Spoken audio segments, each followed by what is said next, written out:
Assalamualaikum warahmatullahi wabarakatuh.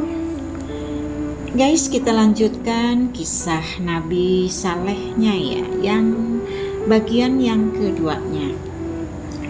Nabi Saleh berdakwah dengan kelembutan.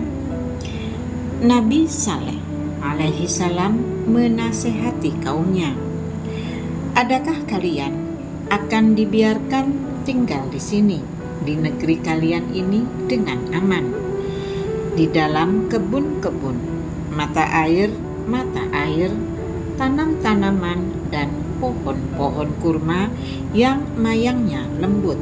Quran Surat Asy-Syu'ara ayat 146 sampai dengan 148. Maksudnya, kamu sekalian menempati negeri kalian dengan sumber daya alam yang sangat banyak dan berlimpah ruah.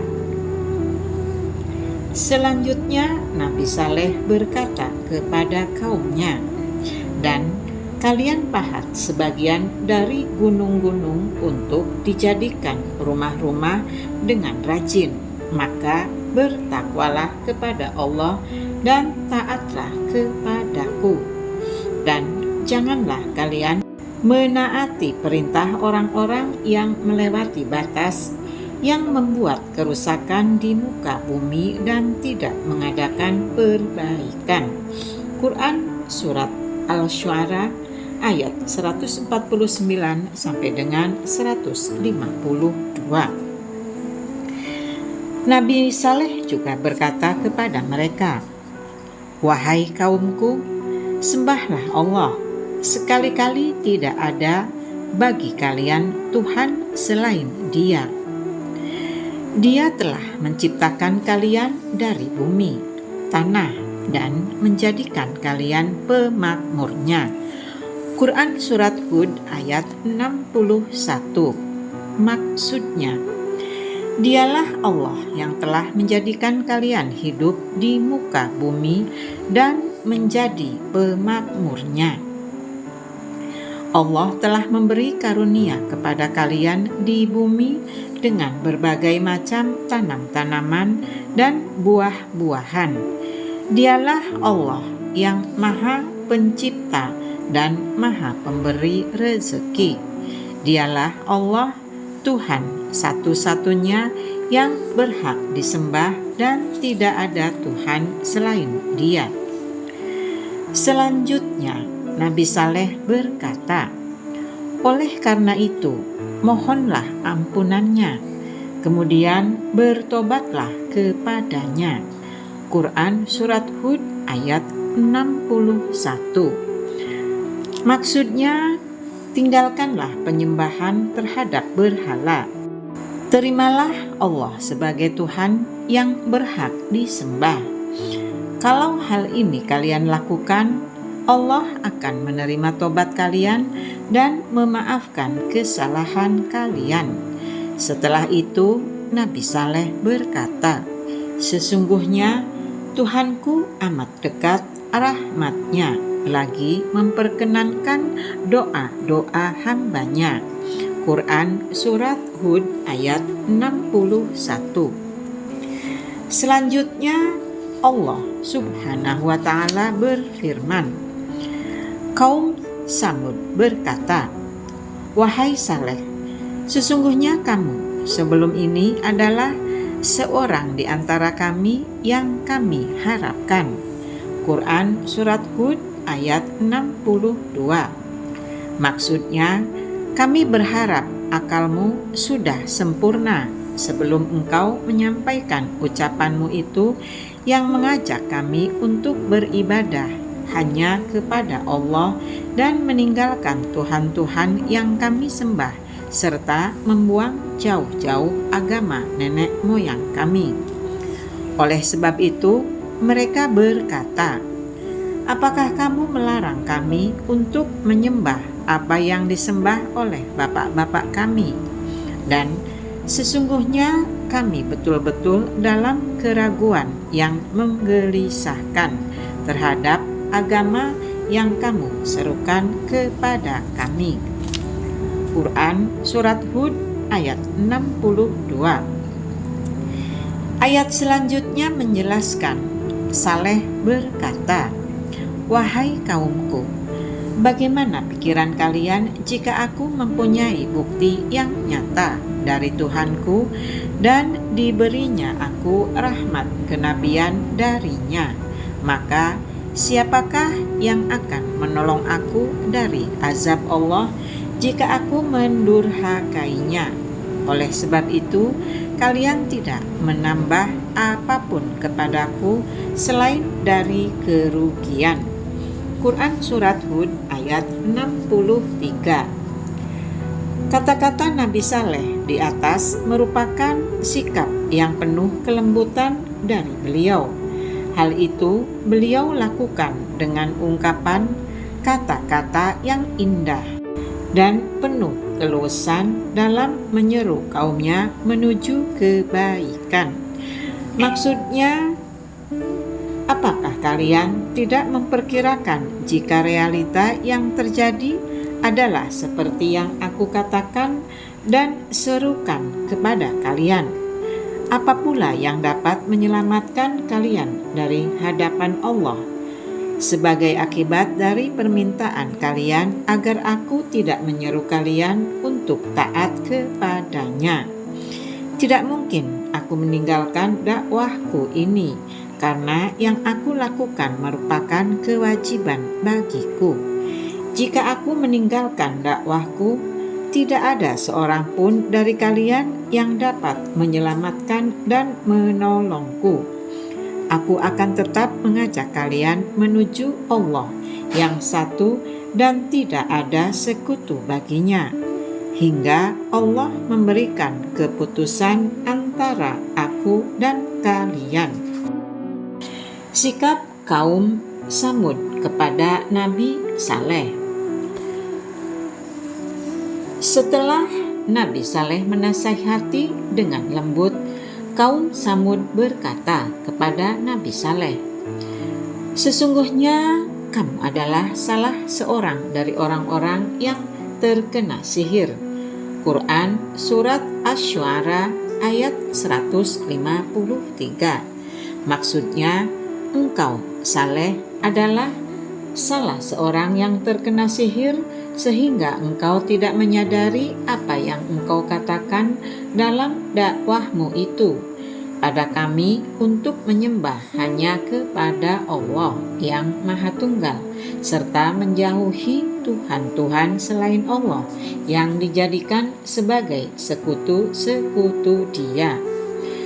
Demikianlah menurut mayoritas ulama bahwa yang dimaksud dengan minal musahharin pada ayat di atas berarti orang yang terkena sihir. Ada pula ulama yang berpendapat bahwa maksudnya adalah orang yang mempunyai ilmu sihir sejenis kodam. Kaum Nabi Saleh seolah-olah berkata, "Engkau Saleh adalah orang yang mempunyai ilmu sihir." Pendapat pertama adalah pendapat yang lebih jelas dilihat dari perkataan kaum Saleh. Selanjutnya, sebagaimana disebutkan dalam ayat, "Kamu, Saleh, tidak lain melainkan seorang manusia seperti kami." Quran Surat Asy-Syu'ara ayat 154. Begitu juga perkataan mereka selanjutnya, "Maka datangkanlah sesuatu mukjizat jika kamu memang termasuk orang-orang yang benar." Quran Surat Asy-Syu'ara ayat 154. Mereka meminta Nabi Saleh alaihi salam mendatangkan suatu mukjizat kepada mereka yang menunjukkan kebenaran terhadap ajaran yang disampaikannya. Allah Subhanahu wa Ta'ala menjelaskan dalam firman-Nya. Saleh menjawab, "Ini seekor unta betina. Ia mempunyai giliran untuk mendapatkan air dan kalian mempunyai giliran pula untuk mendapatkan air pada hari yang tertentu. Janganlah kalian sentuh, ganggu unta betina itu dengan sesuatu kejahatan yang menyebabkan kalian akan ditimpa oleh azab pada hari yang besar. Quran Surat Asy-Syu'ara ayat 155 sampai dengan 156. Hal seperti itu juga dikatakan oleh Nabi Saleh alaihi salam, sebagaimana dijelaskan dalam firman Allah Subhanahu wa ta'ala. Sesungguhnya telah datang bukti yang nyata kepada kalian dari Tuhan kalian. Unta betina Allah ini menjadi tanda bagi kalian, maka biarkanlah ia makan di bumi Allah. Janganlah kalian mengganggunya dengan gangguan apapun, yang karenanya kalian akan ditimpa siksaan yang pedih. Quran Surat Al-A'raf ayat 73. Allah Subhanahu wa ta'ala juga berfirman, dan telah kami berikan kepada Samud unta betina itu sebagai mukjizat yang dapat dilihat, tetapi mereka menganiaya unta betina itu. Quran Surat Al-Isra ayat 59. Permintaan kaum Samud. Para ahli tafsir menjelaskan bahwa pada suatu hari kaum Samud berada di suatu tempat. Selanjutnya Nabi Saleh alaihi salam datang kepada mereka dan mengajak mereka menuhankan Allah dan menyembahnya. Beliau memberi penjelasan, menasehati, mengingatkan dan mengimbau mereka untuk beribadah kepada Allah. Mereka berkata kepada Nabi Saleh sambil menunjuk sebuah batu besar yang berada di dekat mereka. Jika engkau dapat mengeluarkan seekor unta yang begini dan begini dari batu besar itu. Mereka menyebutkan ciri-ciri unta yang disebutkan, yaitu unta betina yang gemuk, besar, dan ciri-ciri lainnya. Selanjutnya Nabi Saleh alaihi salam berkata kepada mereka, "Bagaimana menurut pendapat kalian jika aku dapat memenuhi permintaan kalian itu? Apakah kalian akan beriman terhadap apa yang aku sampaikan kepada kalian? Juga akan membenarkan bahwa aku adalah Rasul yang diutus kepada kalian?" Mereka menjawab, "Ya." Nabi Saleh memegang janji mereka dan mempercayainya dengan sepenuh hati. Beliau menuju tempat sholatnya lalu mengerjakan sholat dengan tata cara yang telah ditetapkan oleh Allah Subhanahu wa ta'ala. Selanjutnya beliau berdoa kepada Allah Subhanahu wa ta'ala agar mengabulkan permintaan mereka. Maka Allah Subhanahu wa ta'ala memerintahkan batu besar itu terbelah dan keluarlah seekor sapi betina yang besar, gemuk, dan ciri-ciri khas lainnya sebagaimana yang diinginkan oleh kaum Nabi Saleh. Ketika unta betina itu muncul, mereka menyaksikannya sebagai peristiwa yang sangat menakjubkan dan pemandangan yang sangat luar biasa. Hal itu merupakan hasil kreasi kekuasaan Tuhan yang sungguh hebat dan sebagai bukti nyata yang tak terbantahkan, sehingga banyak di antara kaum Nabi Saleh yang langsung beriman. Akan tetapi mayoritas dari mereka tetap berada dalam kekafiran, kesesatan, dan keingkaran. Oleh sebab itu Allah berfirman, "Akan tetapi mereka menganiaya unta betina itu." Quran Surat Al-Isra ayat 59. Maksudnya mereka mengingkarinya dan tidak mengikuti kebenaran dengan adanya mukjizat tersebut. Banyak di antara mereka yang bersikap seperti itu. Adapun pemimpin orang-orang yang beriman bernama Junda bin Amr bin Mihlah bin Labid bin Jawas. Ia merupakan salah seorang pemimpin kaum Nabi Saleh yang menemukan kemuliaan dalam Islam meskipun mereka dihalang-halangi oleh Zu'ab bin Amr bin Labid dan Al-Habab yang merupakan salah seorang pemuka di kalangan kaum Nabi Saleh. Orang-orang beriman juga dihalang-halangi oleh Rubab bin Sya'r bin Jalmas. Junda mengajak keponakannya bernama Syihab bin Khalifah yang juga merupakan salah seorang tokoh di kalangan mereka.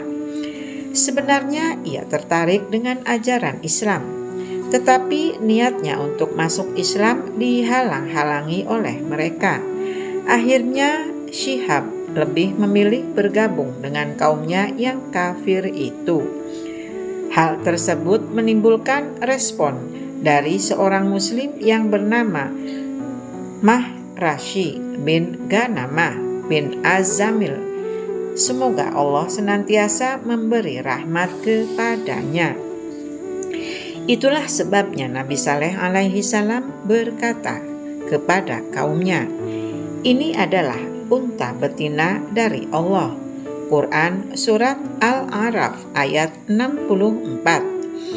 Penyebutan kata majemuk Nakatullah yang bermakna unta Allah merupakan bentuk kata yang dimaksudkan untuk memuliakan dan mengagungkan unta itu, sebagaimana hal penyebutan nama Baitullah, rumah Allah, dan Abdullah, hamba Allah.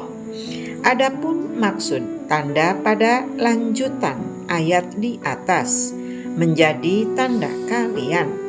Quran Surat Al-A'raf ayat 64. Maknanya adalah menjadi bukti atas kebenaran yang aku tawarkan kepada kalian. Kaum Saleh. Selanjutnya Nabi Saleh berkata, "Oleh sebab itu, biarkanlah ia, unta Allah itu, makan di bumi Allah dan janganlah kalian mengganggunya dengan gangguan apapun yang akan menyebabkan kalian ditimpa azab yang dekat." Quran Surat Al-A'raf ayat 64. Ditetapkanlah kesepakatan bersama agar unta betina itu dibiarkan hidup di tengah-tengah mereka, merumput dan minum air sekehendaknya di tanah mereka. Unta itu datang dan pergi ke sumur dari hari ke hari. Ketika sampai di sumur, unta itu meminum airnya untuk hari itu saja. Sementara itu, kaum Nabi Saleh datang ke sumur itu dan mengambil airnya untuk persediaan hari berikutnya. Demikian seterusnya. Ada yang mengatakan bahwa mereka meminum susu unta betina itu secukupnya. Oleh sebab itu, Allah berfirman. Saleh menjawab, "Ini seekor unta betina. Ia mempunyai giliran untuk mendapatkan air, dan kalian mempunyai giliran pula untuk mendapatkan air pada hari yang tertentu." Quran Surat Asy-Syu'ara ayat 155. Allah Subhanahu wa ta'ala berfirman, "Sesungguhnya kami akan mengirimkan unta betina sebagai cobaan bagi mereka." Quran Surat Al-Qamar ayat 27. Maksudnya, unta betina itu sebagai tujuan bagi mereka. Apakah mereka beriman atau tetap kafir dengan adanya mukjizat tersebut? Sesungguhnya Allah Maha mengetahui apa yang mereka kerjakan. Dalam lanjutan ayat di atas disebutkan, "Maka tunggulah tindakan mereka." Quran Surat Al-Qamar 27.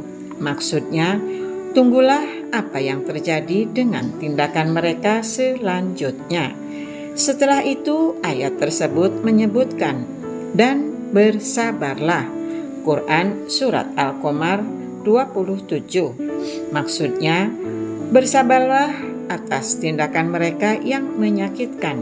Pada saatnya nanti akan datang kabar kepadamu secara jelas. Allah Subhanahu wa Ta'ala pun berfirman, dan beritakanlah kepada mereka bahwa sesungguhnya air itu terbagi antara mereka dan unta betina itu. Tiap-tiap giliran minum dihadiri oleh yang punya giliran. Quran Surat Al-Qamar 28. Konspirasi untuk membunuh unta Nabi Saleh. Waktu terus berlalu dan keadaan seperti itu terus berlangsung hingga para tokoh kafir dari kaum Nabi Saleh berkumpul dan bersepakat untuk menyembelih unta betina itu. Keputusan itu mereka sepakati bersama agar mereka bisa kembali tenang dengan tidak lagi disibukkan oleh keberadaan unta itu. Di samping juga bertujuan agar mereka dapat menguasai sumur tersebut. Rupanya setan telah menguasai pikiran mereka.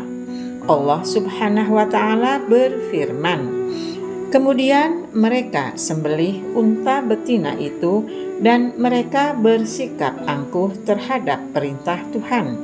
Mereka berkata, "Hai Saleh, datangkanlah apa yang kamu ancamkan itu kepada kami jika betul kamu termasuk orang-orang yang diutus Allah." Quran Surat Al-A'raf 77. Orang yang ditugaskan membunuh unta betina itu adalah salah seorang pemimpin mereka yang bernama Qidar bin Salif bin Junda. Ia adalah orang yang berkulit coklat tua dan bertubuh pendek.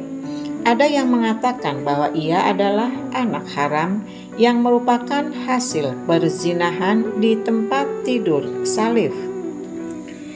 Ia adalah anak seorang laki-laki bernama Siban. Ia diberi tugas untuk membunuh unta berdasarkan hasil kesepakatan kaumnya. Oleh sebab itu, penanggung jawab pembunuh unta betina itu adalah mereka semua. Ibnu Jarir dan para ulama ahli tafsir menyebutkan bahwa pada saat itu ada dua wanita terhormat dari kalangan kaum Samud. Wanita pertama bernama Sakud binti Mihya bin Zuhair bin Muhtar. Di samping mempunyai kedudukan yang terhormat di kalangan kaumnya, ia adalah wanita yang kaya dan cantik. Sebelumnya ia pernah dinikahi oleh laki-laki muslim dari kaum Samud, tetapi kemudian ia menceraikannya. Selanjutnya, Sakud memanggil putra pamannya yang bernama Masra bin Mahraj bin Mahya untuk membunuh unta itu. Masra pun menyetujuinya. Adapun wanita kedua bernama Unaizah binti Gunaim bin Majlas yang juga dikenal dengan julukan Ummu Ganama. Ia adalah wanita kafir yang sudah lanjut usia. Ia mempunyai beberapa putri yang cantik-cantik dan mempunyai harta yang sangat banyak. Suaminya bernama Zu'ab bin Amr, salah seorang tokoh pemimpin kaum Samud. Unaizah menawarkan salah seorang dari keempat putrinya yang cantik-cantik untuk diberikan kepada Qidar bin Salif sesuai keinginannya jika ia berhasil membunuh unta Nabi Saleh. Qidar menyetujuinya. Setelah itu, kedua pemuda tersebut, Masra dan Qidar, mulai menyusun rencana untuk membunuh unta Nabi Saleh.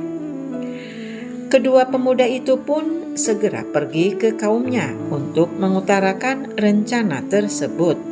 Kaumnya memberi bantuan tenaga dengan mengikut sertakan 7 laki-laki lainnya, sehingga jumlah mereka yang hendak membunuh unta Nabi Saleh menjadi 9 orang. Jumlah mereka yang 9 orang itu disebutkan dalam firman Allah Subhanahu wa ta'ala. Dan di kota kaum Samud itu ada 9 orang laki-laki yang membuat kerusakan di muka bumi dan mereka tidak berbuat kebaikan. Quran Surat An-Naml ayat 48. Laki-laki yang berjumlah 9 orang itu pergi ke kabilah-kabilah lainnya untuk meminta dukungan. Para kabilah menyetujui dan merestuinya. Akhirnya mereka berangkat dan mulai mengintai unta betina milik Nabi Saleh. Ketika unta itu melewati tempat yang diawasi oleh Masyra, ia langsung melemparkan anak panah ke arah unta itu hingga tepat mengenai tulang betisnya, sesuai dengan yang dikehendaki oleh mereka. Selanjutnya mereka memberi semangat kepada Qidar bin Salif untuk membunuh unta itu. Qidar segera menghunjamkan pedang dengan kerasnya ke arah unta itu sehingga urat kaki unta itu putus seketika dan jatuh tersungkur ke tanah. Pada saat itu Qidar berteriak keras memperingatkan anak unta yang berada di dekat induknya yang sedang sekarat itu. Setelah itu Qidar menusuk unta betina itu dan menyembelihnya, sementara anak unta yang berada di dekatnya segera naik ke puncak gunung yang aman. Lalu anak unta itu melenguh bersuara keras sebanyak 3 kali. Abu Razak meriwayatkan dari Muammar dari seseorang yang mendengar perkataan Hasan al-Basri bahwa ia berkata, anak unta itu berkata, "Ya Tuhanku, di manakah ibuku?" Setelah itu ia masuk ke dalam batu dan menghilang di dalamnya. Namun ada yang mengatakan mereka terus mengejar anak unta itu lalu membunuhnya juga. Allah Subhanahu wa ta'ala berfirman, maka mereka memanggil kaumnya, lalu kawannya menangkap unta itu dan membunuhnya. Alangkah dahsyatnya azabku dan ancaman-ancamanku. Quran Surat Al-Qamar 29 sampai dengan 30. Allah juga berfirman, ketika bangkit orang yang paling celaka di antara mereka, lalu Rasulullah Nabi Saleh berkata kepada mereka, biarkanlah unta betina Allah itu dan minumannya. Maksudnya, biarkanlah unta Allah itu jangan diganggu. Lalu mereka mendustakannya dan menyembelih unta itu, maka Tuhan mereka membinasakan mereka disebabkan dosa mereka. Lalu Allah menyamaratakan mereka dengan tanah, dan Allah tidak takut terhadap akibat tindakannya itu. Quran Surat Asy-Syam 12 sampai dengan 15. Imam Ahmad berkata, Abdullah bin Numir telah menceritakan kepada kami, Hisham atau Urwah menceritakan kepada kami dari ayahnya, dari Zum'ah. Ia berkata, Rasulullah SAW pernah berkhutbah, lalu beliau menyebut tentang unta betina dan menyebut orang yang menyembelihnya. Selanjutnya beliau membaca firman Allah, ketika bangkit orang yang paling celaka di antara mereka. Beliau menjelaskan, seorang laki-laki bangkit dengan laga yang menakutkan, tubuh yang perkasa, dan karakter seorang pemimpin yang dipatuhi di kalangan kabilahnya, seperti Abu Zam'ah. Hadis riwayat Ahmad. Bukhari dan Muslim juga meriwayatkannya dari hadis Hisham. Orang yang bangkit untuk membunuh unta betina itu adalah laki-laki yang sangat ditakuti, sangat kuat, dan sangat dipatuhi di kalangan suku dan kabilahnya. Muhammad bin Ishaq berkata, Yazid bin Muhammad bin Qutsaim menceritakan kepada kami dari Muhammad bin Ka'ab, dari Muhammad bin Qutsaim bin Yazid, dari Ammar bin Yasar. Ia berkata, Rasulullah Shallallahu Alaihi Wasallam pernah bersabda kepada Ali, maukah engkau kuberitahu tentang orang-orang yang paling celaka? Ali menjawab, iya, mau. Rasulullah bersabda, ada dua orang, salah seorang di antara keduanya berkulit agak merah dari kaum Samud yang menyembelih unta betina, dan orang yang memukulmu, wahai Ali, di sini, yaitu ubun-ubunnya, hingga basah oleh darah, yaitu jangkutnya. Hadis riwayat Ibnu Hatim. Guys, sampai di sini dulu ya. Nanti kita lanjutkan di kisah Nabi Saleh di bagian ketiganya. Oke guys, sampai di sini dulu. Assalamualaikum warahmatullahi wabarakatuh.